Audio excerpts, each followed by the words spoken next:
Hammaga salom do'stlar. Do'stlar, bugungi videorolikimizda sizlar bilan XNext brokerdan ro'yxatdan va verifikatsiyadan o'tib olamiz.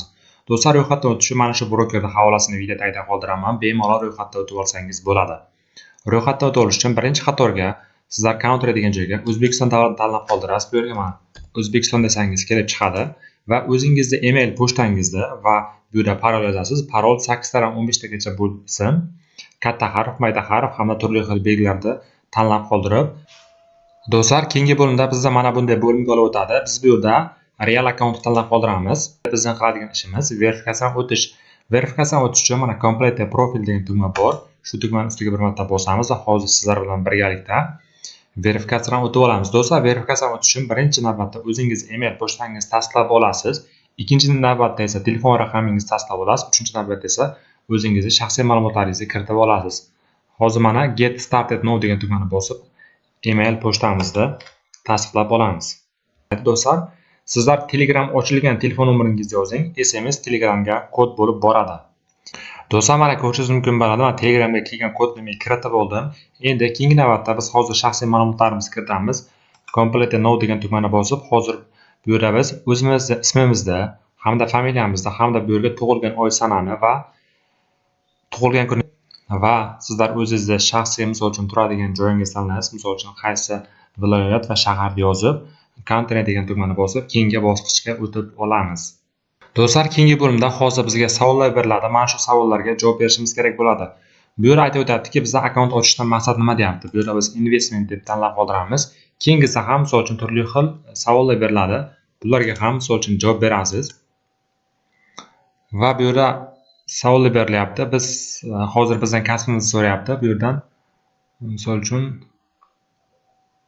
engineering deb qo'yasiz endi.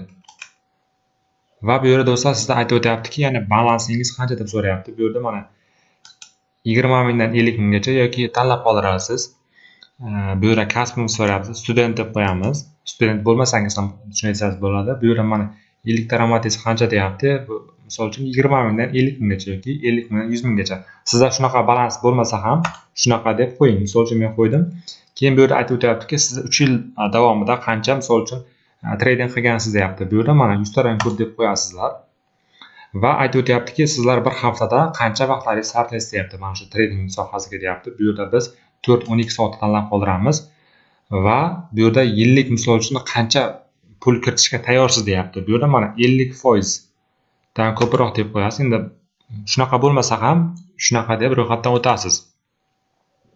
Bu yerda mana sizlar bu yerda kriptovalyuta hamda forex tanlab qoldirasiz va continue degan tugmani bosib olasiz. Bu XNext'da qayerdan eshitdingiz deyapti. YouTube'dan deb tanlab qoldirasiz va keyingi bo'limga o'tamiz.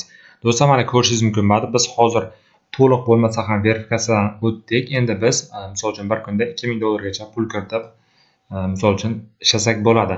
Agar to'liq verifikatsiyadan o'tmasangiz, mana verifikatsiya identifikatsiya now degan tugma bor. Submit document degan tugmani bosib, hozir qarang.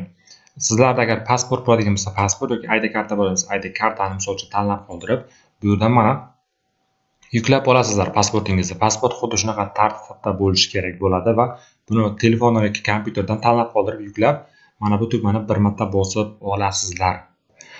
Do'stlar, hozir men o'zimni pasport ma'lumotimni yuborib bo'ldim. Endi sizlarga hozir qanday qilib MetaTrader 5 yoki MetaTrader 4 ni qo'shishni ko'rsatib o'taman. Buning uchun mana asosiy My Accounts bo'limiga o'tamiz. O'tganimizdan so'ng biz mana profilimizda mana bu tugmani bir marta bosamiz. Bosgan paytimiz qarang, bu yerda mana bizda server nomi berilgan. Bu server nomini nusxalab olasiz mana. Nusxalab olasiz. Nusxalab olganingizdan so'ng mana shu server nomini MetaTrader 5 ga kirib olib qidirtirasizlar. Ya'ni mana shu nom yozadigan bo'lsangiz XNext broker kelib chiqadi va bu yerga mana sizning loginingiz bergan. Loginni misol uchun nusxalab olib loginni kiritasiz. Parolda esa sizlar ro'yxatdan o'tayotgan paytdagi parolni yozib, hisoblaringizni MetaTrader 5 ga qo'shib olsangiz bo'ladi. Mana pul kiritish bo'limi bor. Mana pul kiritish bo'limiga bir marta bosasiz. Bu yerda mana hozir menda yopiq. Bu sababi hozir men pasport ma'lumotimni yubordim. Pasport ma'lumotimni ya'ni bir kunda tekshirib bo'lgandan so'ng bular ochiladi va pul chiqarish bo'limi ham bor. Pul chiqarish bo'limida ham misol uchun bemalol pullaringizni chiqarsangiz bo'ladi. Hozirda misol uchun Binance Pay'ga chiqarsa bo'ladi. Sizlar to'liq misol uchun pasportingizni tasdiqlab bo'lgandan so'ng bemalol Binance Pay'ga chiqarib olsangiz bo'ladi. Bular ham do'stlar keyinchalik ochiladi. Ya'ni sizlarning shaxsiy ma'lumotlaringiz tasdiqlangandan so'ng. Do'stlar, hammaga omad. Qolgan brokerlarni ham havolasini video tagida qoldiraman. Bemalol savdo qilib borsangiz bo'ladi.